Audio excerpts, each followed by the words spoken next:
మీ అందమైన ప్రయాణం ప్రారంభించండి. 49 మీ తల్లిదండ్రులు కావాలనే కలలను సాకారం చేయడానికి సహాయపడుతుంది. నమస్తే రమ్మగారు. నమస్తే జయ. రమ్మగారు, కొన్ని సార్లు ఇంట్లో ఏం చేసినా కలిసి రావట్లేదు అనుకుంటూ ఉంటాం. ఎక్కడ తప్పు జరుగుతోంది? ఏం చేయాలి? ఎట్లా ముందుకెళ్ళాలి? రకరకాల ఆలోచనలు, సలహాలు, సూచనలు తీసేసుకుంటూ ఉంటాం.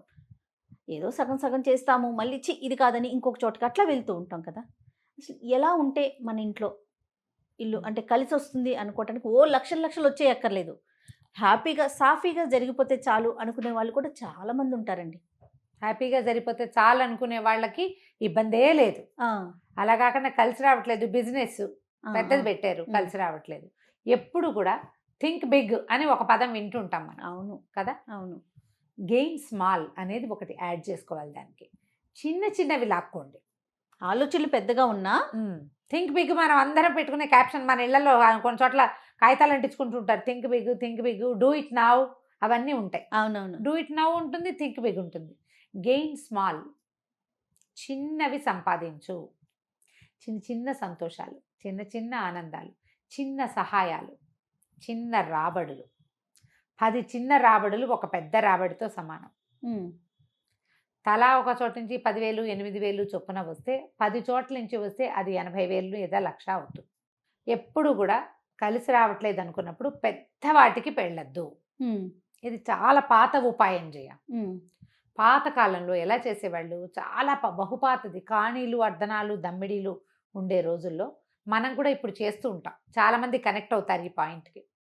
10లు, 20లు, 8లు, 5లు, 8లు ఉండవు మనకి, 5లు, 10లు, 20 నోట్లు ఉంటాయి. వీటన్నిటి ఒక దాంట్లో పడేస్తారు, అవి ముట్టుకోరు. చిల్లర రూపాయి నాణేలు ఒక చోట పడేస్తాం. అవును కదా. ఓ 100, ఒక 1000 నోటో, ఒక 500 నోటో, ఒక 2000 నోటో అలా పడి 1000 నోట్లు ఉన్నాయి మనకి, లేవు. 2000 నోటు ఉంది, 500 ఉంటుంది. వాడేశాక చిల్లర వస్తుంది కదా. ఈ చిల్లర్ని ఒక చిన్న పర్సులో పెట్టి పక్కన పెడుతూ ఉండటం. చాలా అవసరమైతే కానీ అవి ముట్టుకోకుండా ఉండటం. ముంతల్లో డబ్బులు వేయటం. ఇది ఇంటికని, ఇది సత్యనారాయణ వ్రతానికని, ఇది ప్రయాణానికని. అందులో ఎంత పడితే అంత పడుతుంది. ఆ పడుతూ ఉంటుంది. సంవత్సరం తిరిగాక మనం ఇంత సేవ్ చేసామా అనిపిస్తుంది.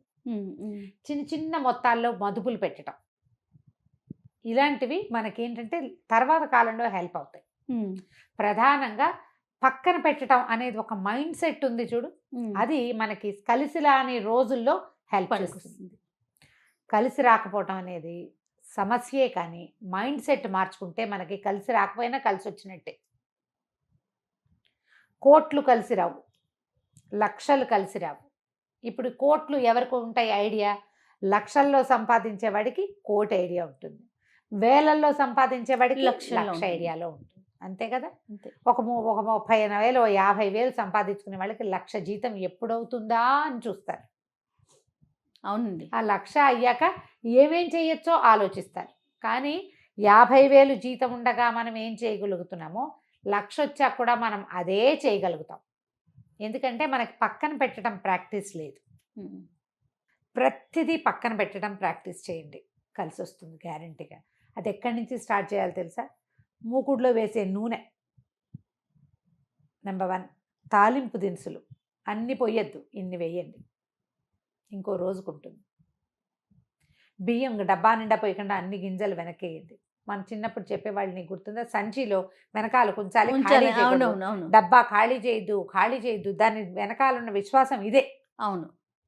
ఏది ఖాళీ చేసేయకూడదు, డబ్బులన్నీ అవగొట్టేసుకోవద్దు, ఎంతో కొంత ఉంచుకోవాలి. ఆ ఉంచుకోవటం మనకి పసుపుకి, కారానికి, ఉప్పుకి, నూనెకి, బియ్యానికి చెప్తారు. అప్పుడు పరిస్థితులు వాటి మీదే ఉండేవి. ఇప్పుడు మనం డబ్బుల్లోకి వచ్చాం. ఇదివరకు డబ్బు గోల లేదు, వస్తువు గోల ఉండేది. అప్పుడంతా వస్తుభ్రాంతి, వస్తువు మార్పిడే కదా ఉండేది. అవునవును. వస్తువు ఉంటే డబ్బులు, రూపాయి నాణ్యం లేకపోయినా మన దగ్గర, మన ఇంట్లో పప్పు, ఉప్పు, బియ్యము ఉంటే ఒక తోటకూర వండుకునైనా రోజులు గడిపేసేవాళ్ళం. ఆ కూర కూడా తోటలో పండేది, దొడ్లో పండేది తీసుకునే. ఏమంటారు, పునర్నవ, తర్వాత గంగవావిలి, ఇలాంటివి రోడ్డు మీద వాటి ఇష్టారాజ్యంగా పెరిగేవి. గుప్పెడు ఆకుకూర ఉంటే చాలు, పెరట్లో ఒక కాకరపాదు ఉంటే చాలు, లేదా ఊరగాయ, సంవత్సరానికి ఒకసారి ఊరగాయలు పెట్టుకునేవాళ్ళం. అవును. చింతకాయ పచ్చడి నూరుకునేవాళ్ళం, లేకపోతే చింతపండు పచ్చడి నూరుకుంటాం. వస్తువు ఉంటే డబ్బక్కర్లా. మనకి ఇప్పుడు వస్తువులున్నా డబ్బులు అత్యంత అవసరం. ఇదివరకు సింపుల్ లివింగ్, అందుకని ఇవి చెప్పేవాళ్ళు. ఇప్పుడు మనకేంటంటే డబ్బు అవసరం హెచ్చు, ఖర్చులు ఎక్కువ. ప్రతిసారి మీరు ఒక ట్రిప్పు 25,000 అనుకున్నారు, 20లో తెమల్చండి, 5 పక్కన పెట్టుకోండి. ఒక ఫంక్షన్ 1,00,000 అనుకున్నారు, 80లో తెమిల్చేసేయండి. 1,00,000 అనుకున్నాం కాబట్టి 1,00,000 ఖర్చు పెట్టేసే మైండ్ సెట్లో నుంచి బయటకు వచ్చేయండి. అప్పుడు మీకు కలిసి వస్తుంది. ఏదైనా అంతే, సహాయం చేసేటప్పుడు ఫుల్గా చేయండి, ఖర్చు పెట్టేటప్పుడు 80% ఖర్చు పెట్టండి. అది కష్టకాలంలో కలిసి వస్తుంది కదా రమ్మగారు. బ్రహ్మాండంగా కలిసి వస్తుంది. మీకు తగ్గటం వచ్చు కదా, తగ్గించుకునే మైండ్ సెట్ ఒకటి ఉంటే చూడు, అది నీకు హెల్ప్ అవుతుంది. 10,000 తెచ్చుకునే కుర్రాడు ఉంటాడు, వాడు 8,000లో మొత్తం ఫిట్ చేసేస్తాడు. ఆ 2 పక్కన పెట్టుకుంటాడు. ఒక నెల జీతం రాకపోయినా మెల్లిగా దీన్ని ఆ 8,000లో చేయగలిగేవాడు 6,000లో చేయలేడా? ఖచ్చితంగా చేసేస్తాడు. ఈజీ కదా. ప్రతిదీ ఇలా. ఇప్పుడు ఇంట్లో కలిసి రావటం అంటే ఒక్క మగవాడితో అవుతాయా ఇవి? పోనీ ఒక్క ఆడదానితో అవుతుందా? కాదు, 2 ఇద్దరు ఇలాంటి మైండ్ సెట్ తోటి ఉంటే కలిసి వస్తుంది. ఆడవాళ్ళు కనుక ఇంట్లో ఖర్చులు పొదుపు చేస్తే, ఎవ్రీ ఇయర్ బర్త్డే చేస్తాం, ఈ సంవత్సరం మనకు కలిసి రాలేదు, డబ్బులు టైట్గా ఉన్నాయి, బర్త్డేని మినిమైజ్ చేయండి. పిల్లలు హర్ట్ అవుతారు, ఫీల్ అవుతారు అనుకోవద్దు, మార్చండి మోడ్. పిల్లలు కూడా మార్చాలి. పిల్లలు కూడా మార్చాలి. ఈ బర్త్డే ఈ హడావిడి కాకుండా ఈ సంవత్సరం ఎవరికైనా హెల్ప్ చేద్దాం, ఏదైనా ఒక అనాథాశ్రమానికి వెళ్దాం, ఏదైనా ఒక వృద్ధాశ్రమానికి వెళ్దాం, ఏదైనా ఒక గుడికి వెళ్దాం, ఏదైనా ఒక తోటకి వెళ్దాం, ఎక్కడైనా మూగజీవాలు వాటికి ఏమైనా సహాయం చేద్దాం. అలా మోడ్ ఆఫ్ సెలబ్రేషన్ని మార్చి ఖర్చులు తగ్గించుకోండి. ఇవి ఏమవుతుందంటే దీనివల్ల మీ మైండ్ సెట్ కూల్గా అవుతుంది, కలిసి వస్తుంది ఆటోమేటిక్. ఎప్పుడు కలిసి రాకపోవటం అనేది ఎక్కువ కాలం ఉండదు. సంవత్సరం తిరుగుతుందా, ఏడాదిలో 4 ఋతువులు 6 ఋతువులు మారిపోతాయి, 3 రకాల సీజన్స్ మారుతాయి. నీ ప్రమేయం ఏం లేదు, ఆటోమేటిక్గా వెళ్ళిపోతుంది. కష్టకాలం మెల్లిగా ఇలా ఓర్చుకుంటే ఆటోమేటిక్గా వెళ్ళిపోతుంది. దానికి మన ప్రయత్నం మీరు అన్నట్లు. ఇది మైండ్ సెట్, మన మైండ్ సెట్ మన విధానము 2 మార్చుకుంటే మనం ఈజీగా దాన్ని హ్యాండిల్ చేయగలుగుతాం. నువ్వు ప్రెషర్ ఫీల్ అయ్యి బీపీ తెచ్చుకుని హైరాన్ పడి ఏదైనా అనారోగ్యం తెచ్చుకుని కొత్త ఖర్చులు తీసుకొచ్చి, లేదా మీరిద్దరు కొట్టుకు చచ్చి బయట నుంచి ఎక్కడి నుంచో పెద్ద పెద్ద అప్పులు తెచ్చేసుకుని అదంతా సంసారానికి గుదిబండి అయ్యి ఇప్పుడు ఈ మధ్య జరుగుతున్న సూసైడ్లన్నిటికీ కారణం కలిసి రాలేదనే కదా జయ. భార్యాభర్త సజావుగా బాగున్న రోజుల్లో వెర్రెత్తినట్టు వస్తువులు కొనేసుకోవటము, అమిత ప్రదర్శన చేసేయటము, ప్రతి చోటకి గ్రాండియర్ చూపించటము, డబ్బులు తగ్గిపోగానే ఖర్చులు వచ్చేసేసరికల్లా వెంటనే చేతులు ఎత్తేసేసి ఎక్కడైనా దూకేయటం, మొగుడు పెళ్ళాం పిల్ల జల్లతో కలిసి వెళ్ళిపోవటం, ఆత్మాహుతికి పాల్పడిపోవటము. ఎందుకు చెప్పు, అంత ఎగిరిపోవటం ఎందుకు? ఎంత వచ్చినా సరే మీరు ఎంత పెట్టదు, నీ దగ్గర ఉన్న డబ్బు కాదు, నువ్వు దీనికి ఎంత బడ్జెట్ పెట్టుకుంటావో అందులోంచి 80% చేసిన వాడు ఎప్పుడు ఓడిపోడు. ఇది పాతకాలపు పద్ధతి జయ. మన శక్తి మొత్తము పిల్లల పెళ్ళిళ్ళకి పెట్టేవాళ్ళు కాదు, పెళ్ళికి ఇంత బడ్జెట్ అని పెట్టుకునేవాళ్ళు. ఇప్పుడు ఆడపిల్ల పెళ్ళి అంటే నాన్నకి తిరుక్షవరం చేసేస్తున్నారు, మగపిల్లల పెళ్ళిళ్ళకి కూడా తిరుక్షవరాలే అవుతున్నాయి. నిజమే రమ్మగారు. ప్రతి ఈవెంట్కి ప్రతిదానికి ఖర్చే, శక్తికి మించి ఎక్కడెక్కడి నుంచో అప్పులు తెచ్చి సడన్ గా ఏదైనా చేంజ్ వస్తే ఇవన్నీ వెనకాల వాళ్ళు ఏం చేస్తారు అని ఆలోచించటల్లా. ఎందుకంటే పిల్లలకి హద్దులు నేర్పట్లా, మనకి హద్దులు ఉంచుకోవటల్లా, అది పెద్ద కష్టం. ఇప్పుడు ఇది హర్టింగ్ గా ఉండే విషయమే. అంటే ఏం చెయ్యొద్దా పిల్లలకి, అలా చేయకుండా ఎలా ఉంటావండి, పిల్లల మనసులు తీర్చ పాయింటే. నువ్వు బతికుండాలి కదా, నువ్వు ఎంత బాగా చేసినా నాన్న అమ్మ బాగున్నారు అనే సంతోషం కంటే బాగా చేశారనే సంతోషం ఎక్కువ కాదు. పిల్లలకి ఆ మైండ్ సెట్ అలవాటు చేయాలి, వాళ్ళకి ఇది పందా, ఈ పద్ధతి ఇంత ఉండాలి అనేది నేర్పించుకోవాలి. మీకు అప్పుడు కలిసి వస్తుంది. దీంతో పాటు మన లివింగ్లో కొన్ని మార్పులు చేసుకోండి తప్పకుండా.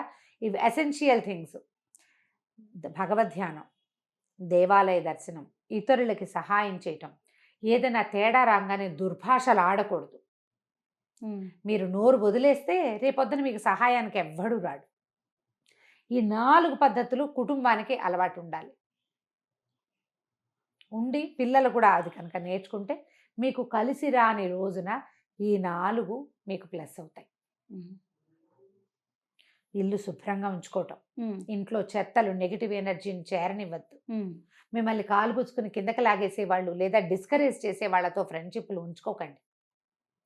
ఎవరైనా మన భుజం తట్టేవాళ్ళు, మన వెనకాల నిలబడి ధైర్యం చెప్పేవాళ్ళు, అలాంటి వాళ్ళని చూడండి. వాళ్ళు మిమ్మల్ని డిస్కరేజ్ చేసి అంటే వాళ్ళు మిమ్మల్ని విమర్శించినా సరే, మీ మేలు కోరే వాళ్ళు మిమ్మల్ని విమర్శిస్తే విమర్శ వినడం నేర్చుకోండి. అప్పుడు మనకి ప్లస్ అవుతుంది.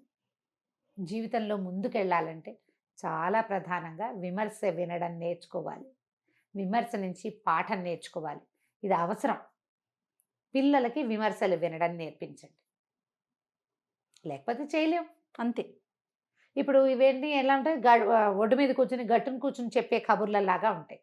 మనకు అవసరమైన రోజున మనకు అర్థమవుతుంది. ఎస్, ప్రాక్టికల్గా ఎవరికి అవసరమో అప్పుడు ఆ తెలుసు. రోజున తెలుస్తుంది. అయ్యో ఎవడు మంచి సలహా చెప్పేవాడు లేడే, వాళ్ళు ఎవడూ చెప్పలేదే అనిపిస్తుంది. వినే గుణం నీకు ఉండాలి కాదు. అది చెప్తాడు ఎవడో ఒకడు, నువ్వు వినవు కదా. వినే ప్రాక్టీస్ ఏది?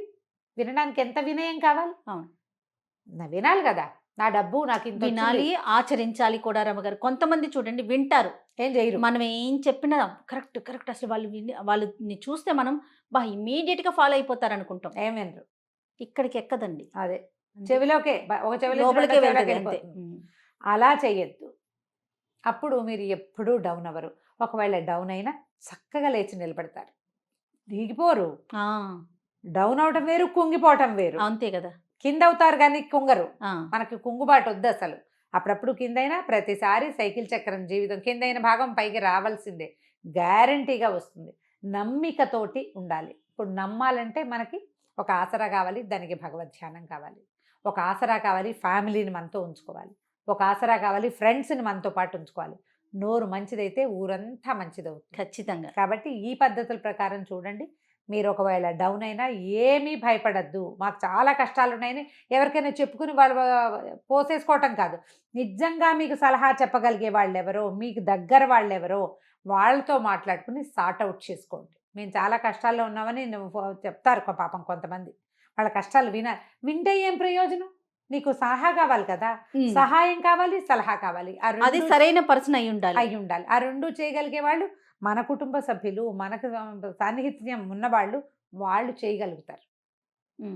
కింద అయినప్పుడు కుటుంబాన్ని వదలకండి, వాళ్ళు మీకు ఖచ్చితంగా చేస్తారు. మనం కింద అయినప్పుడు కుటుంబం మనతోనే ఉండాలంటే మనం పైనున్నా కూడా మన కుటుంబాన్ని మర్చిపోకూడదు. ఇది వ్యాలిడ్ పాయింట్ కదా. అది మనం ఫ్యామిలీని మనతో ప్రతిసారి ఇదే చెప్తాం కదా. ఉమ్మడి కుటుంబాలేనే అని నేను అంటలేదు జయ. ఫ్యామిలీని మనతో ఉంచుకోవడం అంటే మనం వాళ్ళని కలిసి ఒకే చూరు కింద ఉండద్దు, ఒకే మనసుతోటి ఉండాలి. శుభకార్యాలు అప్పుడు కలవాలి, ఏదైనా అశుభకార్యం వచ్చినప్పుడు పలకరించుకోవాలి. మంచి చెడు ఏమిటి, నీ సంగతి నువ్వేం చేస్తున్నావు, నీ పిల్లలు ఏం చేస్తున్నారు, ఎక్కడున్నారు, ఏమిటి అనేది కనిపెట్టిన ప్రతిసారి మీ పిల్లలు ఏం చేస్తారంటే ఓ అప్పుడే అంతకొచ్చారా అంటాం. 6 నెలల క్రితం మాట్లాడిన వాడి పిల్లాడు సడన్గా ఇంటర్మీడియట్ నుంచి ఎంఎస్సీకి వెళ్ళిపోడు కదా, వాడు బీఎస్సీకే వస్తాడు. అంత గుర్తు లేకపోతే ఎట్లా? మర్చిపోకూడదు. ఇలా మెయింటైన్ చేస్తే మనం కింద అయినప్పుడు కుటుంబం మనతో పాటు ఉంటుంది. మనం చిన్న చిన్న ఫ్యామిలీస్. ఇప్పుడు జాగ్రత్త పడండి, కింద అయినా భయపడకండి. కుటుంబాన్ని మన ఆసరాగా తీసుకోవాలి. తప్పకుండా రమ్మగారు. నమస్తే. నమస్తే.